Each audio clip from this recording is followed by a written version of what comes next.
여러분들은 미래의 전자기기에 관한 생각을 해보신 적 있으신가요? 10여 년 전만 해도 스마트폰이란 개념 자체를 상상하기 힘들었듯이 지금 현재에도 상상하지 못한 기기들이 미래에는 질비할 것 같지만 상상하지도 못한 이라는 점에서 미래의 전자기기는 감조차 잡히지도 않습니다. 하지만 애플이나 삼성 같은 대기업들이 개발 중인 기기들을 슬쩍 들여다보면 10년까지는 아니더라도 2, 3년 정도까지는 예측할 수 있지 않을까요? 이제 이 전자기기들은 우리의 생활 깊이 들어왔습니다. 손목엔 웨어러블 워치가 있고 귀 속에는 무선 이어폰이 있고 항상 나와 같이 다니는 스마트폰, 그뿐만 아니라 신문이나 책까지도 이런 전자기기로 볼 수 있게 되었습니다. 이제 그럼 어떤 게 더 나와야 할까? 현재는 눈에 착용하는 안경을 대신한 웨어러블 기기를 기업들이 개발, 진행하고 있는 것 같습니다. 이미 VR 기기는 다양한 제품군이 출시되었지만 딱히 흥행에 성공했다고 단언하기는 매우 힘들죠. VR 기기를 실제로 본 적이 없는 사람도 있을 정도니까요. 하지만 애플이 AR 혹은 VR의 개발을 완성 단계에 이르렀다는 정보가 있는데 요즘 성적이 좋은 마크 거먼은 애플의 혼합현실 헤드셋에 대한 정보를 업로드했습니다. 게다가 구체적인 OS 이름뿐만 아니라 페이스타임을 이용한 가상현실에서 3D 미모지나 쉐어플레이를 사용한다는 것까지 구체적으로 언급했는데요.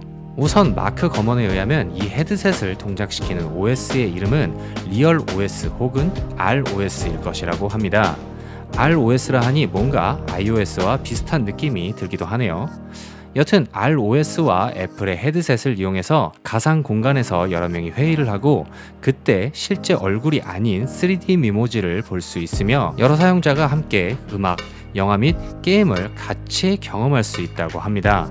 이 ROS에 관한 소식이 완전히 허무맹랑한 이야기가 아니라는 점은 과거로 돌아가 보면 더 확실하게 알 수 있습니다. 이건 이번에 처음 나온 소식이 아니에요. 2017년에도 이런 정보가 나왔으며 그때 기사를 보면 OS의 이름까지 완전히 동일하게 작성되었습니다.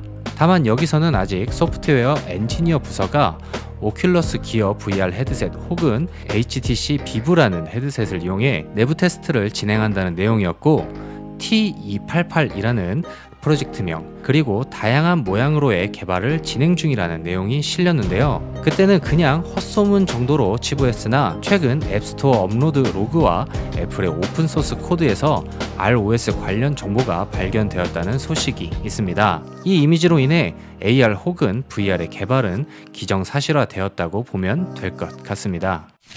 이제 궁금한 건 디자인과 출시 시기일 텐데요. 우선 디자인에 관해 이야기해보면 오큘러스의 제품들과 크게 다를 것이 없는 디자인이라고 하며 오디오 장치가 있는 모델과 없는 모델이 동시에 테스트 중이라고 하네요. 그 외에 손 제스처나 홍채 인식을 통하여 기기를 컨트롤할 수 있고 이 기능을 기기가 정확하게 캐치하기 위해 12개 이상의 광학 카메라까지 장착 예정이라고 하네요. 생긴 건 크게 기대가 되진 않는데 쓰고 또 경험해보면 어떨지 모를 일이긴 합니다만 일단 마크 거먼이 예상한 가격이 $2,000입니다. 대략 240만원 정도 되는데요. 화상회의를 위해서 240만원을 지불한다는 건 좀 힘들 것 같고 이 기기를 위해 엄청난 게임 같은 미디어가 있다면 그래도 비싸긴 비싸네요. 마지막으로 마크 거먼이 밝힌 출시 시기는 2023년까지는 발표가 미뤄질 것 같다고 합니다. 원래 올해 6월 WWDC를 통해 공개 예정이었지만 기기의 과열 등의 문제로 내년까지 연기될 것이라고 하네요. 서두에 말씀드린 것처럼 미래의 전자기기 중에 안경 형태의 전자기기는 큰 확률로 나올 것 같은데요. 스마트폰, 무선 이어폰 등 다양한 전자기기를 크게 흥행시킨 애플이 안경 형태의 전자기기 역시 흥행시킬 수 있을까요? 여러분들의 의견을 댓글로 남겨주시고 오늘 영상도 재밌으셨다면 구독과 좋아요 한 번씩 눌러주세요. 그럼 오늘은 여기까지 하도록 하겠습니다. 감사합니다. 대시였습니다.